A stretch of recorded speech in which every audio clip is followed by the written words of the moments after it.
In the entertainment industry, also for content recommendation system. Like here, I previously talked about how the Netflix used your watch history or user preference to suggest shows and movies according to your interest. If we talk about agriculture, like in precision farming, like in the agriculture, uh, uh, they uses drones or sensors for weather forecasting. What is the best time for fertilization? What is the pest control? What is the best time for pest control? So for these things, big data is used. Then in energy sectors, for renewal of energy optimization, like for example, the energy companies can analyze their consumption patterns. What is our previous consumption pattern to grid their performance, to integrate or to renew their energy sources? They uses big data for their purpose. Then if we talk about the education, like we have platforms like Coursera, maybe you are aware of that. They also uses big data to recommend the personalized learning path according to your progress or your preferences. If you want to learn a good online skill, then you can go to these websites to learn something from them. Then we have government and public safety, like crime prevention and disaster management. So they use predictive policy system to analyze what is the crime pattern to allocate the resources, while the big data also helps in disaster response. It will predict the what is the impact of that zone. So these are the various example of big data. So if we talk in detail, like Amazon, it will provide the personalized recommendation, like according to your purchase history, what you have searched, what was your wish list. So it will provide you the personalized recommendation. So if like let's suppose if you get what you are interested in, so it is estimated that by providing the personalized interest, the revenue of Amazon was increased at 35%. Then dynamic pricing means what is the competitor price of that same product, what is the customer demand, what is the current stock level. So according to that dynamic pricing that is used in the big data is used there. So it will update in real time so that to remain the competitive and maximize the profit. Then for supply chain means to check their suppliers' performance for their customer demand. They get there. So in this order, they get the faster delivery time. So this is how the big data is work. The second thing that we are going to discuss today is the transaction processing. Before moving towards the transaction processing, if you have any question, let me know. Okay. Now, what is transaction processing? It means how the system will execute your operations in a sequence to perform a specific task in database or information management system. So why it is needed? To ensure that your data is consistent. It is reliable. So it have some properties like the atomicity means to ensure that transaction is all or nothing means if one part of transaction fails, the entire transaction is rolled back. Means that is means the authenticity means your transaction is going smooth. Like, for example, you are doing some sort of transaction, the data packets are sent from one place to another place. The data is travel in the form of packets. Means, for example, if I have to do a specific transaction, now the data is transferred in the form of zeros and ones. Then the zeros or ones are bind in packets, in small packets. The data is travel. So if one packet is damaged, the whole data is reversed back and again the data packets is sent until the transaction is complete, until the complete packets are sent to this other end. Then consistency means it ensure that the transaction that is bringing from one state to another is valid. It is correct, it is used for the correct purpose, and the data that is provided at the other end is true. Then the isolation means here the transactions are executed independently. Means if one transaction is failed, it have no effect on the other transaction. Then the durability means it ensures that if you made any change by the transaction permanent, it will be permanent. Even if there is a specific event of system failure, it will not affect that transaction. That is the meaning of durability. So these are the four basic concept that is known as ACID, properties of transaction process. What was the transaction process? It is a process that shows that the sequence of operations in your database or in your information system. Then after that, we have how this transaction process actually happens, how the things work at the back end. For that purpose, we use a transaction processing system. So these systems are typically designed to handle the transactions in a very large number, in a very large routine. Uh, for that purpose, these transaction processing systems are used. So what are some of the key features? Like these systems are used for different business operations, like for sales, for generating payrolls, for banking purpose. These transaction systems are used. Mostly, these transaction systems are used by different finance department, mostly by banks. So we have different key features of such system, like real-time processing. Like it will provide you the transaction immediately. Like ATM, you withdraw money uh, from ATM instantly. You done your transaction instantly. You enter your PIN and get the amount. So this is the best example of this system, that it will provide you the real-time processing. Then we have batch processing, means the transactions are collected and they processed in a bulk at the later time. Means, for example, the salaries of employees, the monthly salaries of employees are generated. They are gathered in a batch, and one by one, the system generates their payroll. Then the high reliability means they will operate without any problem or any error. There will be no disruption in this. The process will be continuous. So it ensures that the system is highly reliable here. Then the data integrity means it ensures that your data is accurate, your data is consistent. Uh, like for example, you might notice it's never happened that you enter a specific amount and the ATM gives you a wrong amount. So that is how accurate the transaction processing systems are, that they are very accurate and consistent in the matter of data. We have some components of TPS, how the data is generated. Now, the first thing is the input.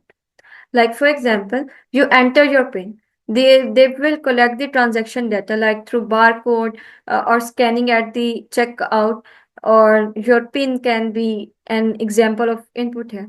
Then processing. It will execute the transaction. Means it will calculate the amount. It will check whether your account contains that specific amount. If yes, then it will give you or generate the result. Means it will give you the money that you want if that specific amount is present in your account. So it will process, but before that, it will store that transaction for future use. Means if you want to check how many transactions have made, so it will store that in its database, and the output result will be the amount you want, or it might, if it scans something from barcode, so it will print a receipt or update your account balance. So these are the four components of transaction processing system, how the transactions are done. So we have online transaction processing system that handles the transactional workload online, whether for a large number, for a small or for simple operations. So we have different characteristics of online transaction processing system. Like it is designed to process the numerous small transaction. Like it can be a bank deposit, it can be a e-commerce purchase, it can be a online. You want to pay your bills online. So these online transaction processing systems are used for that. Then for congruency means to support multiple users. Maybe there are multiple, like on ATM machine, only one person can withdraw money at one time. But on if you are using the online transaction processing system, multiple users can perform transaction at the same time. Multiple users can pay their bill online at the same time. So that is the meaning of congruency. Means the it can take you can take it as parallel processing. At the same time, multiple users are performing the transaction. Then the real-time data means whenever you, for example, you have to transfer some amount to another account from your account by using any online banking application. So when you transfer your amount, it will update your data at the same time. Your account balance will be updated, means this amount is deducted, and now your current balance is this. So that is the real-time data. It will ensure that the data is up to date for your operational purpose. So these are some characteristics of how the online transaction processing system is handled. So this is also a part of transaction processing system, one for physical use and one for online use. So if we take an example here, like e-commerce system, like the transaction is the customer place an order. So what is the process? It will first check the whether it will detect the payment from customer account, and then it will generate an order confirmation that your order is confirmed, your order is placed, your order will be delivered in 3 to 5 days. Now these steps are done by the system itself. The system will ensure that all these steps are completed and none of them is applied until the customer confirms the order. Then in online analytical processing, we have another type of online transaction system. So now these type of systems are designed for complex queries. Like rather than the real-time transaction, it will support some sort of decision making. Like it will handle the complex queries, like it will design to answer the question, what if I order this product, or what if I want to return it, what will be the policies for this? To handle such kind of complex queries, the online analytical processing systems are used. Then we have data aggregations. Means in the data aggregations, it used to summarize that data to for the analysis purpose. If we have to focus on the past data that is stored in data warehouses, then this analytical processing system is also used for that. Like for example, if someone wants to do the retail analysis here, so like it will generate a query like analyze the product sales that are the trend over the last 5 years by that specific region. So how it will analyze the product sales of that specific region in the last 5 years? It will first retrieve that sales data from that specific data warehouse. Data warehouse is a place that where the data is stored in a very large amount. Then it will generate the report. It will shows the regional sales performance, that how much that product was sales in that last 5 years. Then it will also provide the inventory planning and marketing campaigns. What kind of campaigns was used, whether it was the social media marketing, whether it was email marketing. And for that purpose, we have different tools and systems that use, like Microsoft Power BI is used for this purpose. Then retail data analysis, it will first check out the warehouse sales, then it will drill into that specific region as I mentioned, and then the output or outcome will be the enabled or informed decision.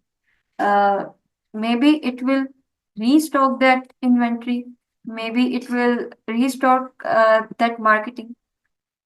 Then the last thing that we have to discuss here is the data integrity. Means how accurate the data is, how consistent and reliable your data is. Now we have different types of. The first one is the entity. Means it ensures that, I think in the previous lecture I told you that the data is stored in the form of tables. So it will ensure that each table have a unique identifier. If you remember that we talk about primary keys. Primary key is something that is used to uniquely identify that specific entity or thing, like your ID card, your ID or your roll number that uniquely identify you in your educational institute. Then we have referentials, means it ensure that the relationship between the table remain consistent, means the origin keys we have, they must be valid. So these are some different type of data integrity. Then user defined means the custom business rule that you have specifically defined for an organization. For example, you have set some rule that no one is allowed to access the personal data or sensitive information of the organization except the manager or the project manager or the CEO of that company. So that is the user defined. Then the data quality management, how the quality of data is managed at the back, means the policies, the processes, or the tools that are used. Like the first dimension, there are some dimensions of data quality. How the quality of data is maintained. The first one is the accuracy. Accuracy means that the data reflect according to the real world values. Means it must be accurate. There should not be any inaccurate or wrong information. The data should be complete, means the all the data that is present in the database. For example, you have confirmed the order of a customer. Like there should be the complete address, the name, the phone number, everything should be present in the database. If some of the things are missing, then we consider that the data is incomplete. Then the third is the consistency, means the data should be uniform. If we are dealing with the numeric data, it should be in the numeric form. This is how these are different dimensions of data quality. Means your data should be updated and it must be validated.